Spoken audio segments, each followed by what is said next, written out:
Hello guys! Welcome back to my channel. Okay, and awa po ng Diyos, meron na naman po tayong panibagong vlog. But before I start guys, please don't forget to hit the subscribe button kung hindi pa po kayo subscriber. And please click the notification bell para po updated kayo sa mga videos ko. Thanks in advance guys! Hello guys! Welcome back to my channel. Okay, yan, awa po ng Diyos once again. Meron na naman po tayong panibagong vlog. And ayan guys, ang ating vlog for today. It's the review of the Poco C71 Black 4GB RAM 128GB ROM. So kadarating lang nito guys. And ayan guys, i-open na natin. So here, nabili po ito sa Shopee. So kung bibili kayo sa Shopee, ganito pong darating sa inyo ito. Naka-box po siya na ganyan. Okay. Of course, siyempre huwag natin disclose yung address ko dyan. Ayan.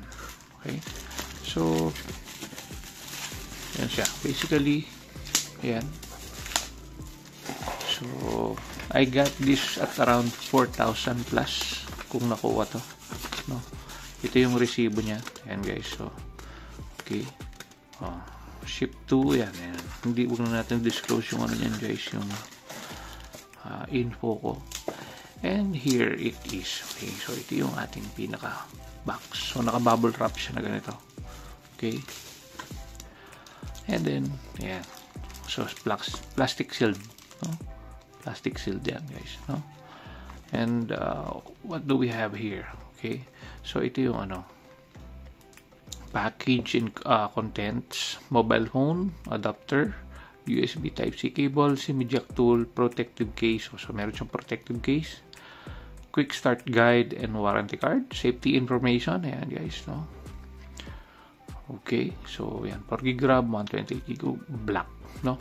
Alam ko, 4 yata yung color nito, no? Paki-check nyo na lang guys kung ano yung iba't ibang kulay pa niya, no? Pero ayan guys, so ito muna yung i-unbox natin so that makikita ninyo guys kung ano yung itsura ng Poco C71 guys, what do you call this, unboxing.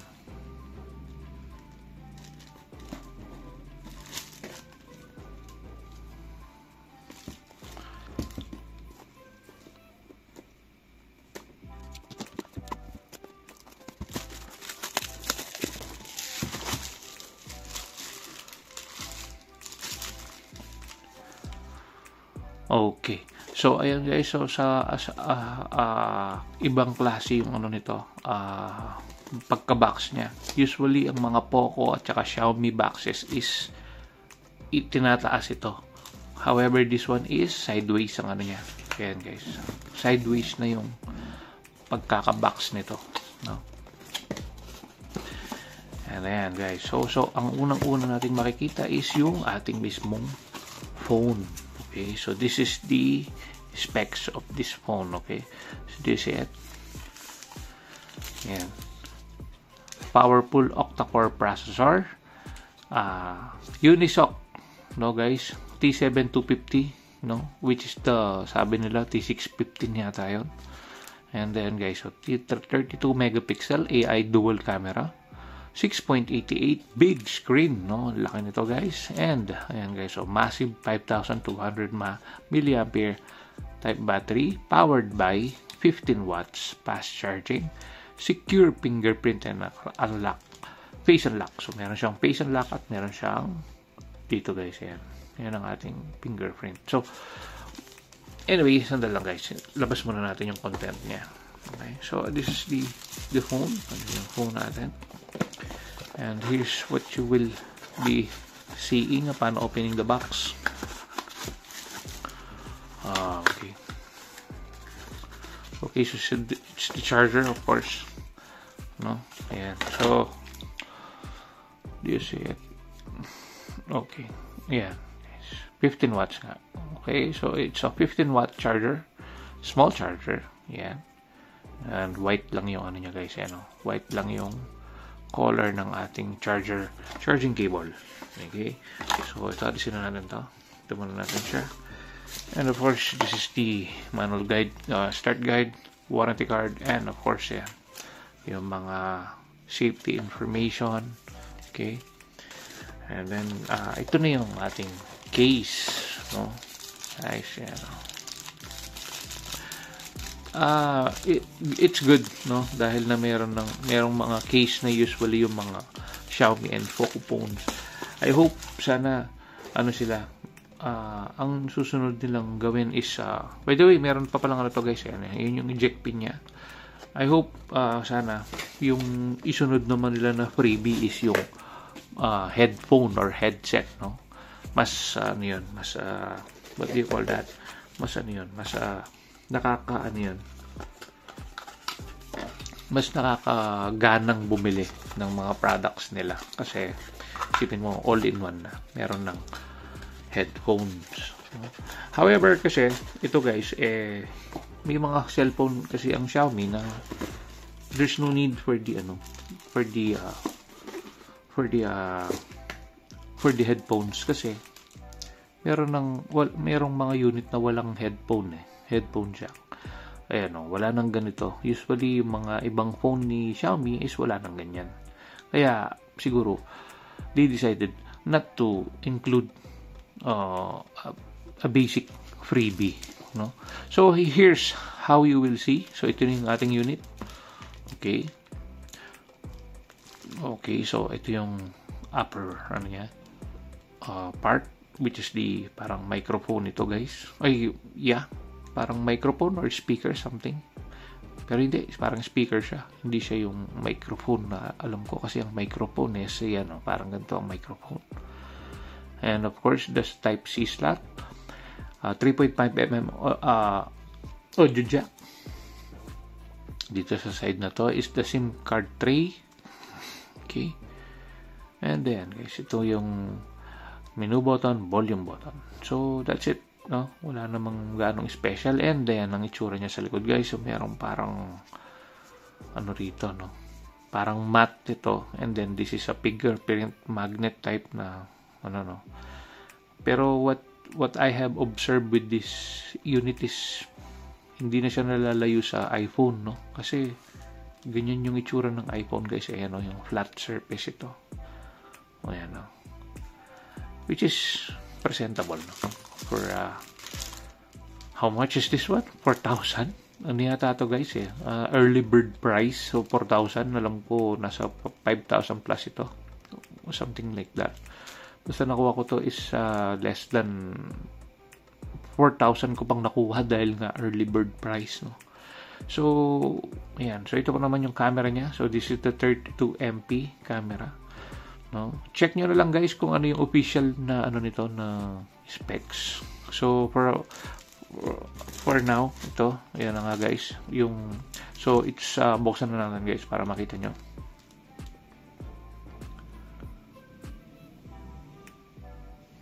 Okay, so it vibrates, no? Okay, so tanggalin muna natin to guys dahil yan, so that you'll see it clearly. So here's how it's gonna look like, no? Yan. Alam ko HyperOS na rin ito guys, and alam ko merong support ito ng up to 2 yata or 3 na version ng HyperOS, yung pinaka-smooth type na software ni Xiaomi and Poco. Okay, so skip natin yan. Okay. Skip mo na. Okay, so naiwan na natin to. Setup offline. Continue. And okay. Why is it 11 PM and 9 o'clock pa lang dito ng umaga? 9:05 of course. Okay. So yes, Manila is... Bakit March? Oh, I forgot. March 27 ang nakalagay palang date doon May na ngayon guys, no? So is this okay? So skip muna natin yung mga yan. Si-set up ko na lang yan later. Okay. Okay. Agree na muna natin yan. If I'm not mistaken, this is an full HD na yata, or hindi pa, kung hindi man guys is ano lang to, hindi siya AMOLED. ano lang siya, LCD lang na ano, na yan. So alam ko hindi pa ito takaw AMOLED burn. So for a budget friendly phone alam ko ano pa to, hindi pa siya AMOLED. But then we will guys, hintayin lang natin siyang mag-load, no, yan. So it will take around siguro mga 2 minutes. Ayan, 1 minute guys, less than a minute, no. Natin siya, i-connect natin siya.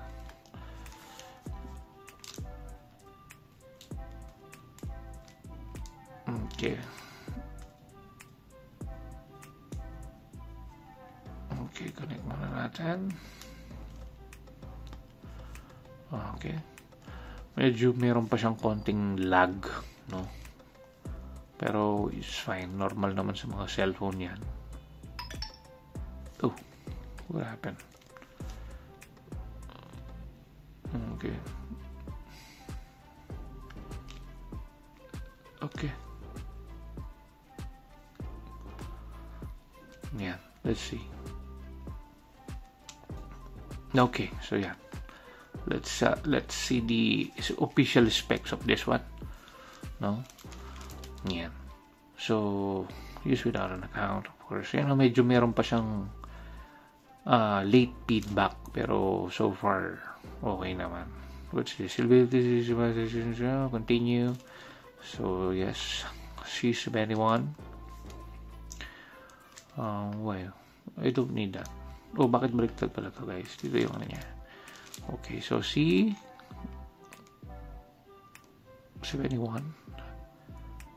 Poco.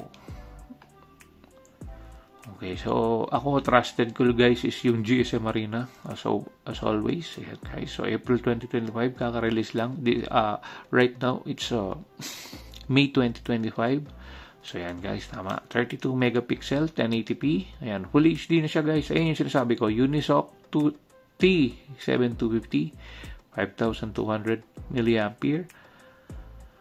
Ayan, so April 4 2025 release April 8. Okay, so nakuha lang natin to guys sa sale. So ayan guys, IPS LCD. Okay, so 120Hz na to guys, 600 nits. So okay na yan, hindi na siya masyadong masama. So itaas nga natin yung brightness. Okay na rin, di ba? Ako kasi guys, hindi ko talaga tinataas masyado yung ating brightness kasi baka uminit masyado yung screen natin. Kaya I always advise na wag natin isinasagad ang ating brightness, no? And then guys, yung sinasabi ko, Android 15 up to 2 major Android upgrades, HyperOS, Unisoc P7250, Mali G57 MP1.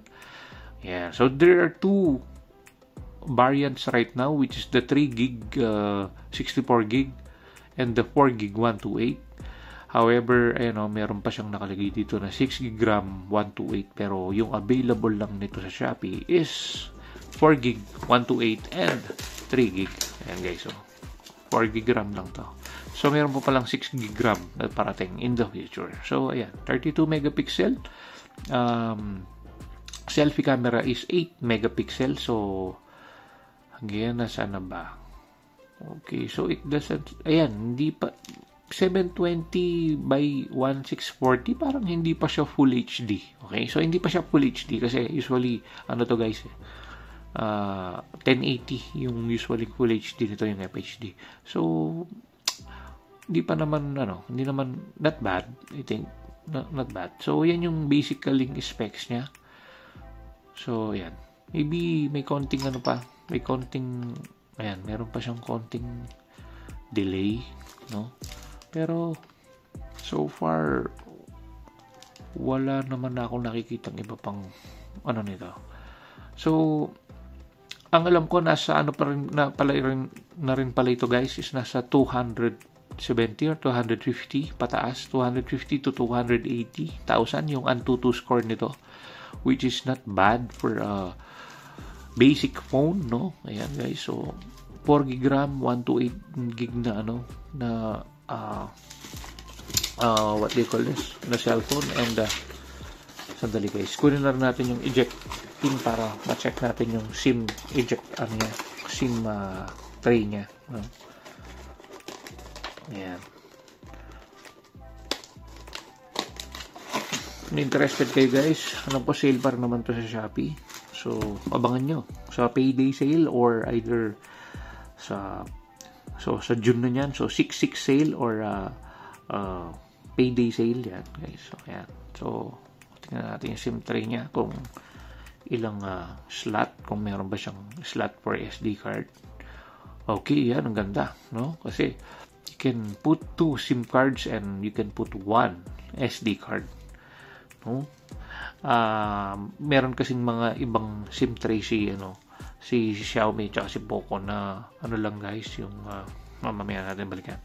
Meron silang klase ng cellphone shared lang yung lagayan ng SIM card. So it's either SIM 1 or SIM 2, tapos yung SIM 2 pang SD card lang. Well, this one is you can put 2 SIM cards and 1 SD card, which is a good thing so that you can extend your storage, no? Ayan. So, wait guys, siguro mag-download ako ng games, okay? So that you'll see kung what do you call this one? You'll see if you will we'll see if how good it is playing some games, no? Try natin si ML. Sandali lang guys, anin ko muna. So guys, this is ayan guys, so yan ang loading ng ating ML. Ayan, Montun. Okay, so para makita nyo lang kung gaano kay smooth guys, no? Ayan, so game loading. So syempre nag-iiba rin yan guys sa connection natin kung gaano kalakas ito. But for now, ayan guys, so Janet and Debbie daw. Okay, so PB Instinct na lang. Okay. And okay. So okay. Okay na yan. Okay, so I want this one, of course. Dito. Gusto ko yan guys. Ewan ko ba, ganda ako dyan sa player na yan. So yan. So tingnan na rin natin yung sound. Okay, so ito, malakas to guys. Sa ilalim, meron ba? Kaya wala siyang speaker sa ilalim. Tingnan natin ng konti. Okay. Okay. Okay. Oh, smooth naman guys ya. Oh. Diba? Oh. Smooth naman guys eh. Ayan. So, by the way, tingnan nga natin kung ano bang ayan.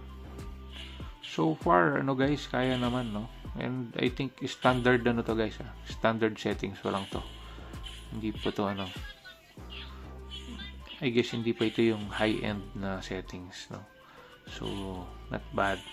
Totoo yung sinasabi nila na sa performance nito parang it was made for gaming, no? Kasi bihira sa mid-range phone na 4,000 ang pang-gaming na ganito. So, ayan. So far, no? Kesa compare dun sa ko guys, compare sa Redmi 10C ko nun. Pero yun kasing 10C na yun is yan guys 3 gig lang kasi yung meron ako na 10C. While this one is 4 gig 128. Tapos meron pang memory extension na 4 gig. Tala, hinaman natin. Yan. So far, no? Okay naman. No? Smooth, no? Smooth siya, smooth. Wala akong masabi. So, yan. Tingnan nyo naman yung graphics niya, guys. May konting lang. Pero hindi, okay lang kasi sa specs ng phone na ito, do not expect for a very gaming phone Pero meron lang konting delay sa, ayan, pag ganyan, You know, hindi ba nararamdaman na parang medyo meron siyang konting delay? Pero ako naniniwala ako na because of the phone lang yon, dahil halos kababagong kakaano lang niya, kakumpisa lang niya. Yan, so okay, so okay siya, smooth to. Smooth siya, guys, no? Yan, so I guess wala na akong ano rito, guys. Okay na okay to. Ayan, so what do you call this? For me, panalo na to, guys. Hindi na to masama sa price niya, no? Ayan, ito yung ano niya, guys, yung graphic settings niya. Okay, so may yung outline, shadow off din, and then lowbat yung aking pang camera. Ayan, yung camera height high, screen shake on, HD na natin maingay. High frame rate, low, high, naka-high na yan. Graphics, medium. Hindi pa siya naka-ultra, guys. Pero pag in-ultra natin, tingnan natin kung i-ultra natin. Okay. Let me see kung ano ba yung major difference niya. Okay pa rin eh. Parang wala pa rin akong nakikitang major lag. Pero siyempre sa Genshin Impact, medyo ano na yan, guys. Medyo meron lang siyang konting delay movement or parang matrix, so isa high naman natin. Yan. Yung parang haptic feedback niya na parang medyo delay, yun yung nararamdaman ko doon sa super high or ultra. Pero it's not bad, guys, okay naman, smooth. Ko naman for 4 gig lang to, tapos 128 gig lang yung storage, pero ganitong performance na makukuha mo, ano pa ba ang hihilingin mo, right? For a price of what? 4,000 pesos. Ganda, guys. Kaya kung ako sa inyo, bilhin na kayo, guys. So anyway, sa camera naman, guys, is let me see the performance. Why do you need to access my ano ba? Hindi mo naman kailangan yun. So let me see the yan. So bayin natin yung 916. Okay. So ayan. Let me see. Maliwanag ba? Yes. Okay naman, guys. So tingnan nga natin tong alcohol natin kung maka-capture niya ng maayos. Yes. Do you see it? Ayan, medyo nag-ano kasi yung reflection ng ilaw.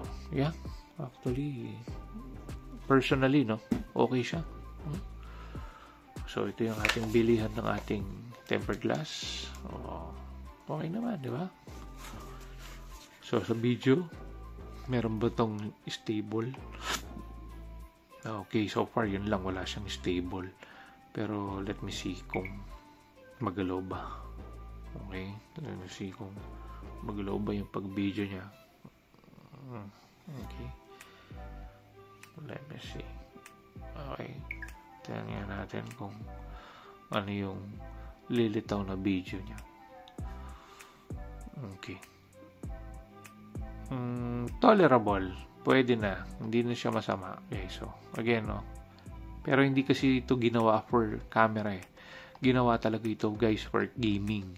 Kaya, ayun. So, don't expect for a very good camera here.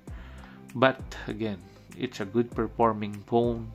And then, I think you have to get one of these, no? Ayan. So, sandali lang, guys. Sanin natin siya. I-focus natin para maano niya naman. So, yan. I think, yan na po, guys. Wala na po tayong ma-comment. So, kung meron kayong question, guys, yan, guys, nostalgic, ganyan yung mga cellphone nun eh. And dito yung nagpaganda eh, kasi merong makinis dito at merong mate dito. Pero pag ginawakan mo siya, hindi, mate pa rin talaga. So yun, meron pang mga poco-poco and mga rito. Maganda, alisin na to ng poco, yung mga ganyan. Pero ito pwede to, okay, ito maganda to. Pero this one, parang hindi na kailangan to. I hope they will improve that. And ayun, so far, so good. Goods, Ayan, okay naman, di ba? Hindi naman siya mabagal. Mabilis naman siya. alam natin yung phone na pag nasira guys meron siyang issue agad makakaramdam na kayo agad ng delay. Yan. Pero so far, this one is good. This one has no problem. And I will recommend this. Buying for what? 4,000 pesos guys. Makakabili ka na ng ganito. Saan ka pa? Dati, bago ka makabili ng gaming phone, aabot ka pa ng 8,000, 9,000, 10,000. Medyo pa yun, basic pa yun. And ganito pa lang yung, ganito pa lang yung yung klase ng phone na yun. Pero ngayon guys, abot kaya na 4,000. You get something like this. So yun guys, I think we're done. Thanks for watching. Keep safe everyone. Thanks be to God. Bye for now. And guys, mag-comment lang kayo kung meron kayong question. Try natin itong sagutin sa abot na ating makakaya. Thanks for watching. Keep safe everyone. Bye for now. Bye.